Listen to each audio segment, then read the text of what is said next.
अगर स्टोरी पसंद आ रही है तो हिंदी स्टोरी चैनल को सब्सक्राइब करें और वीडियो को लाइक करें। एपिसोड 243 गलती सुधार दूं। मारिया ने एक बार फिर से लैला को जोर से गले लगाया और फिर बोली, आप प्लीज खुद को संभालिए मैम, कोई नहीं आएगा, मैं किसी को नहीं आने दूंगी। बस अभी अंदर से ही देखकर आती हूँ कि दरवाजे पर कौन है। कहकर उसने लैला को सहारा देकर बेड पर लिटाया और खुद बाहर हॉल में चली आई। उसने मेन गेट के व्यूइंग ग्लास से झांक कर देखा तो उसे कुछ चैन सा आया। उसने एक हल्की सी मुस्कुराहट के साथ दरवाजा खोला। सामने नरेन और सुहाना मौजूद थे। सुहाना ने अंदर आते हुए कहा, ये लैला आखिर कहाँ छुपी हुई है? कहते हुए उसने इशारे में पूछा तो मारिया ने उसके कमरे की तरफ इशारा कर दिया। नरेन और सुहाना दोनों ही मारिया का इशारा पाते ही लैला के कमरे की तरफ बढ़ गए। लेकिन अंदर आकर जैसे ही सुहाना की नजर लैला पर पड़ी, उसने एकदम से चौंकते हुए कहा, अरे लड़की, तुम्हें आखिर हुआ क्या है? उस दिन पार्टी के बाद से ऐसे गायब हुई हो कि उसके बाद सबसे मिलने जुलना भी बंद कर दिया। कहते हुए वो उसके पास ही बेड पर आ बैठी, जबकि नरेन वहीं कोने में लगी चेयर पर बैठ गया था। मारिया ने आंखों ही आंखों में सुहाना को नॉर्मल बिहेव करने का इशारा किया। तब सुहाना ने अपने हाथ में थमा बड़ा सा बुके लैला की तरफ बढ़ाते हुए कहा, मुबारक हो सुपरस्टार लैला रॉय, आपकी ये फिल्म भी सुपरहिट हो चुकी है। ये सुनते ही लैला के होठों पर एक फीकी सी मुस्कुराहट बिखर गई थी। लेकिन नरेन को देखकर उसे एक बार फिर से नंदराय की याद आ गई।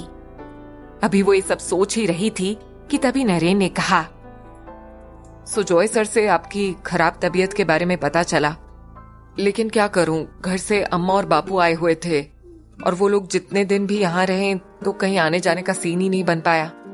बस वो लोग आज सुबह ही गांव वापस गए हैं, तो मैं यहाँ चला आया कि सबसे पहले आपको देखना था। नरेन अपने धुन में बोले ही जा रहा था, लेकिन लैला का ध्यान उसी बात पर अटक गया था। उसके बापू और अम्मा के जाने का सुनकर लैला की जान में जान सी आ गई। एकदम से उसका चेहरा खिल सा गया। नंजी चले गए, वो भी मेरा राज जानने के बाद भी उन्होंने मुझे एक्सपोज भी नहीं किया, तो वो मेरा वहम था। ये सब सोचते हुए लैला को ऐसा महसूस हो रहा था जैसे कि एकदम से उसे सांस लेने के लिए खुली हवा मिल गई हो। और ये बदलाव मारिया ने साफ तौर पर महसूस किया। तब सुहाना ने कहा, आज शाम को हमने फिल्म की सक्सेस पार्टी रखी है और तुम्हें उसमें जरूर आना है। अब कोई बहाना नहीं चलेगा, ओके? लैला ने हाथ में थामे हुए ताजे फूलों के बुके की खुशबू लेते हुए एक लंबी सांस ली और फिर कहा, मैं जरूर आऊंगी सुहाना। कुछ देर और बैठकर सुहाना और नरेन वहां से वापस लौट गए। लेकिन लैला की ये हालत देखकर नरेन के मन को भी बार बार यही लग रहा था कि जरूर बापू ने उससे इस बारे में कोई ना कोई बात की है। लेकिन वो इस बारे में न तो लैला से कुछ पूछ सकता था और न ही बापू से। पाहुजा मैंशन में लतिका जी और जेनी लंच के लिए बैठी हुई थीं। अभी सब अपनी प्लेट में खाना सर्व कर ही रहे थे कि तभी दरवाजे पर हुई आहट पर दोनों ने चौंक कर मेन गेट की तरफ देखा। सुहाना ने हॉल के दरवाजे से आवाज लगाई, वो मुझे डैड से मिलना था। नाश्ते की टेबल पर बैठी हुई जेनी और लतिका जी दोनों ने ही उसे घूर कर देखा और लतिका जी ने कहा, अजीत घर पर नहीं है, कहो क्या काम था? सुहाना ने उनकी तरफ देखे बगैर कहा, वो दरअसल मुझे इन पेपर्स पर डैड के सिग्नेचर चाहिए थे। सुहाना के मुंह से ये सुनते ही लतिका जी ने उसे गुस्से में भरकर देखा और फिर उसकी तरफ हाथ बढ़ाकर बोली, दिखाना जरा, कौन से पेपर्स हैं? सुहाना को उनके मन में चल रहे प्लान का कोई आइडिया नहीं था, इसीलिए उसने खामोशी से वो फाइल लतिका जी की तरफ बढ़ाई और कहा, वो दरअसल। अभी वो आगे कहना ही चाह रही थी कि उसने देखा कि लतिका जी ने फाइल के सारे पेपर्स निकालकर एक ही झटके में छोटे छोटे टुकड़ों में फाड़ दिया और उसके मुंह पर उड़ा दिया। सुहाना लतिका जी की इस हरकत से हैरान रह गई। उसने लगभग चीखते हुए कहा, आप पागल हैं क्या? आपको पता भी है कि वो कितने इंपॉर्टेंट पेपर्स थे? लतिका जी ने अपने लिए उसके मुंह से पागल लफ्ज सुनते ही गुस्से में भरते हुए कहा, ए लड़की, जबान संभाल कर, वरना अगर मैंने तुम्हें तमीज सिखाना शुरू कर दिया ना तो शायद तुम वो सब जिंदगी भर नहीं भूल पाओगी। तब सुहाना ने कहा, बाय द वे, तमीज सीखने की जरूरत आपको है, मुझे नहीं। इतने जरूरी पेपर्स थे, आपने उसे देखे बगैर ही फाड़ के फेंक दिया। इस हरकत की वजह क्या है? सिर्फ इतनी कि आप मुझसे नफरत करती हैं। लतिका जी ने उसे सिर से पैर तक घूरते हुए कहा, अभी तुम्हारे इतने अच्छे दिन नहीं आए हैं कि लतिका तुमसे नफरत करने की सोचे। और तुम अगर ये सोचती हो कि वो बहाने से अजीत के सिग्नेचर लेकर तुम इस प्रॉपर्टी में हिस्सा ले सकोगी तो फिर ये तुम्हारी गलत फहमी है।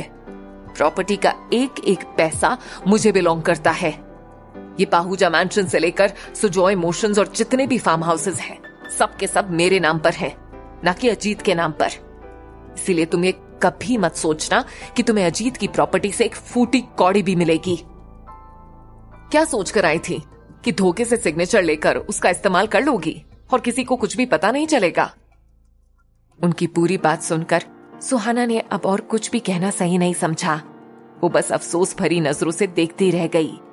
उसके बाद उसने लतिका जी से कहा, अच्छा हुआ जो आपने मुझे ये बात बता दी।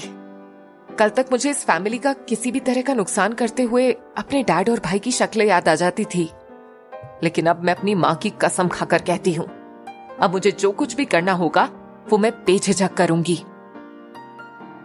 उसने उन पेपर्स के टुकड़ों को समेटा और फिर वहां से चली गई।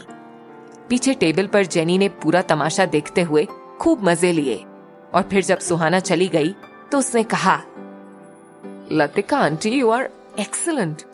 क्या जवाब दिया आपने उसे? पहले तो मुझे लगा था कि शायद आप यहां भी दब जाएंगी, लेकिन आपने जिस तरह से सुहाना को उल्टे पैर जाने पर मजबूर कर दिया, ये देखकर मुझे बेहद खुशी हो रही है। लतिका जी अपनी तारीफ सुनकर फूली नहीं समा रही थी। सुहाना जब घर लौटी तो सुलोचना जी उसका बेसब्री से इंतजार कर रही थी। उन्होंने उसे देखते ही कहा, अजीत ने साइन कर दिया? सुहाना ने उन्हें और कुछ बताए बगैर गुस्से में बस इतना कहा, डैड और भाई घर पर नहीं थे, इसीलिए डॉक्यूमेंट साइन नहीं हो पाया। तब सुलोचना जी ने कहा, लेकिन ये इंश्योरेंस के पेपर तो हमें आज ही जमा करने थे, साहिब का अच्छा खासा लॉस हो जाएगा। सुहाना ने लापरवाही से कहा, होने दो ना माँ, वो बड़े आदमी हैं, इतने कम पैसों के नुकसान से उनको कोई फर्क नहीं पड़ने वाला है। सुलोचना जी की पारखी नजर ने महसूस कर लिया कि पाहुजा मैंशन में कोई ऐसी बात हुई है जो सुहाना को बेहद बुरी लगी है। उन्होंने एकदम ठंडे लहजे में सुहाना से पूछा, बेटा, किसी ने कुछ कह दिया क्या? सुहाना ने कहा, उस घर में कोई कुछ कहता नहीं है माँ। घर में यह महसूस कराया जाता है कि आप कितने गैर जरूरी हैं। कहते हुए अचानक से सुहाना को ख्याल आया कि अभी अगर उसने माँ के सामने ऐसी कोई बात कह दी तो वो फिर उसे समझाने बैठ जाएंगी, और इस बार उसने जो कुछ भी प्लान करना था वो शायद माँ के समझाने के बाद नहीं कर पाती। इसीलिए उसने जल्दी से मूड बदलते हुए कहा, अच्छा अब ये सब छोड़ो, ये बताओ कि खाने के लिए क्या बनाया है? जल्दी से दो ना, मुझे काफी भूख लग रही है। कहती हुई वो किचन की तरफ बढ़ गई।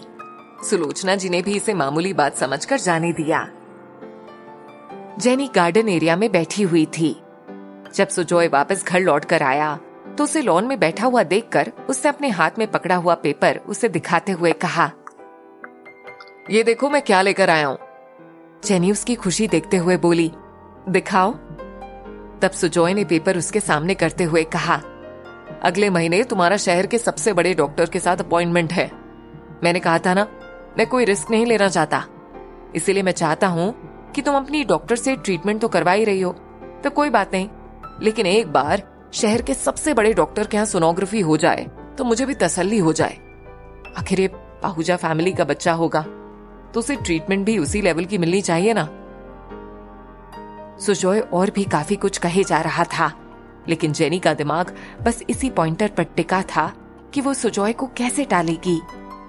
उसने मन ही मन खुद से कहा, हालांकि मुझे कुछ दिन बाद इस नाटक से पर्दा उठाना ही था, लेकिन कोई बात नहीं सुजॉय, तुम अगर सोचते हो कि ऐसी चाल चलकर तुम मुझे अपनी जाल में फंसा लोगे तो तुम्हें गलत लगता है, क्योंकि जेनी हमेशा तुम्हारी चाल से 2 कदम आगे चलना जानती है। सोचते हुए, अगर स्टोरी पसंद आ रही है तो हिंदी स्टोरी चैनल को सब्सक्राइब करें और वीडियो को लाइक करें। उसके चेहरे पर एक शैतानी मुस्कुराहट बिखर गई थी। दिन जैसे पंख लगाकर उड़ते चले गए थे। देखते ही देखते लैला की तीनों फिल्में रिलीज होकर सुपरहिट हो चुकी थी। अपने कमरे में बैठी लैला अपनी अगली फिल्म की स्क्रिप्ट पढ़ ही रही थी कि तभी मारिया ने न्यूज़पेपर लाकर उसके सामने टेबल पर रखते हुए कहा, आपने आज का पेपर देखा? हर तरफ सिर्फ और सिर्फ आपका ही जिक्र है। क्रिटिक्स हैरान है कि आपकी फिल्मों में कोई नेगेटिव पहलू निकाले तो कैसे निकाले। खासकर सुहाना मैम वाली फिल्म लोगों के दिलों पर तो जैसे छप सी गई है। हर तरफ लोग बस आपके काम की तारीफ ही किए चले जा रहे हैं। ये सुनकर लैला के होठों पर एक हल्की सी मुस्कुराहट बिखर गई। उसने धीरे से कहा, ये पब्लिक का एहसान है मारिया, जिन्हें हमारा काम और मैं पसंद आ रही हूँ, वरना मेरी क्या बिसात थी।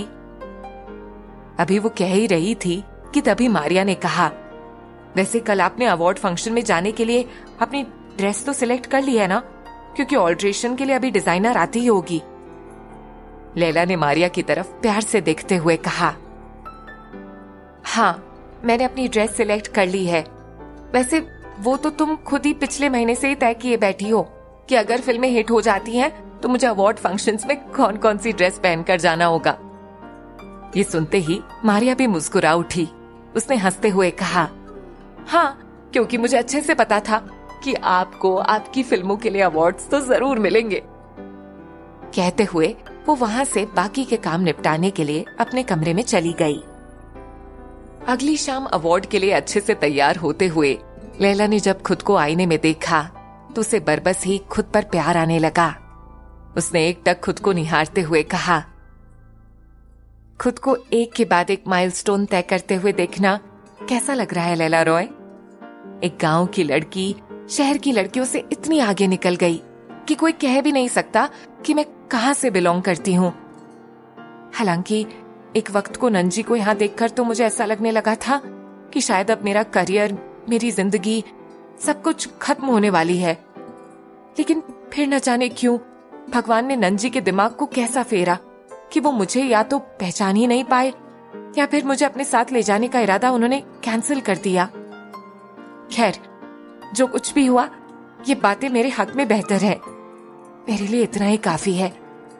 भगवान जी, आपका लाख लाख शुक्रिया, आपने मेरी लाज रख ली। अभी वो मन ही मन ये सब कह ही रही थी कि तभी मारिया ने आते हुए कहा, ऐसा करते हैं, अब बाकी की सारी बातें जब अवार्ड्स लेकर आएंगे ना, तब कर लीजिएगा खुद से। अभी तो फिलहाल फंक्शन के लिए चलिए, हमें देर हो रही है। लैला ओके कहते हुए मारिया के साथ फंक्शन वेन्यू के लिए निकल गई। अवार्ड हॉल में धीरे धीरे सारे लोग जमा होते जा रहे थे। इंडस्ट्री का ये एनुअल अवार्ड सबसे सुप्रीम अवार्ड माना जाता था। आज यहाँ हर एक छोटे बड़े एक्टर, एक्ट्रेस और फिल्म इंडस्ट्री से जुड़े लोग भरे पड़े थे। लैला मारिया के साथ हॉल में पहुंची ही थी कि तभी फंक्शन शुरू होने का अनाउंसमेंट हो गया। कुछ अवार्ड्स के बाद ही जब बेस्ट सिनेमेटोग्राफी नॉमिनेशन का अनाउंसमेंट हुआ तो सारे ही लोग ये देखकर काफी खुश हो गए कि इस कैटेगरी में सुजॉय और सुहाना दोनों की ही फिल्में नॉमिनेट हुई थीं। कुछ और डायरेक्टर्स की फिल्मों के साथ साथ इन दोनों भाई बहन की फिल्मों का भी नॉमिनेशन में नाम आना काफी इम्पोर्टेंट था, और वो भी तब जब दोनों की हीरोइन लैला ही थी। होस्ट जैसे ही बेस्ट डायरेक्टर का रिजल्ट अनाउंस करने आई तो सुजॉय और सुहाना दोनों के दिल जोर जोर से धड़क रहे थे। हालांकि दोनों के लिए ही यह अवार्ड काफी ज्यादा इम्पोर्टेंट था, लेकिन फिर भी उस वक्त उन दोनों के मन में ऐसी कोई बात नहीं थी कि अवार्ड उनके सिबलिंग को ना मिलकर उन्हें मिल जाए। दोनों भाई बहन बैठे भी एक साथ ही थे। उसने जब उन्हें एक दूसरे का हाथ थामे बैठे हुए देखा तो मुस्कुराते हुए बोली, आप दोनों को क्या लगता है, आप दोनों में से अवार्ड किसको मिलना चाहिए? तब सुजॉय और सुहाना दोनों ने एक दूसरे की तरफ इशारा किया तो होस्ट और बाकी ऑडियंस ने जोरदार क्लैपिंग करते हुए उनका हौसला बढ़ाया। तभी होस्ट ने कहा, मुबारक हो, इस कैटेगरी के अवार्ड में आप दोनों टाई अप में हैं। यानी इस साल का बेस्ट डायरेक्टर का अवार्ड आप दोनों भाई बहनों को जाता है। वहां मौजूद लोगों में यह सुनकर एक बार फिर से काफी रोमांच सा पैदा हो गया था। सुजॉय और सुहाना दोनों एक दूसरे का हाथ थामे हुए स्टेज पर आ गए और अपना अपना अवार्ड लिया। तब होस्ट ने उनसे कहा, मैं इस पल मिस्टर और मिसेस पाहुजा की खुशी के बारे में सोचकर काफी थ्रिल्ड महसूस कर रही हूँ। पाहुजा फैमिली को आज अपने बच्चों पर कितना गर्व हो रहा होगा। यहाँ आने से पहले शायद लतिका जी और पाहुजा साहब ने कभी सोचा भी नहीं होगा कि आज उनके दोनों के दोनों ही बच्चे अवार्ड जीतेंगे। उसने अभी इतना कहा ही था कि तभी सुहाना ने उसे बीच में टोकते हुए कहा, आपको इस तरह बीच में टोकने के लिए माफी चाहूंगी, लेकिन आपने अभी अभी जो कुछ भी कहा उसमें एक मिस्टेक है और मैं चाहूंगी कि आज आप सबके बीच मैं उस गलती को सुधार दूं। इतना कहते ही होस्ट के साथ साथ ऑडियंस में बैठे लोग भी हैरानी से उसके आगे बोलने का इंतजार करने लगे। आखिर सुहाना होस्ट से किस गलती की बात कर रही थी? हिंदी स्टोरी चैनल को सब्सक्राइब करें।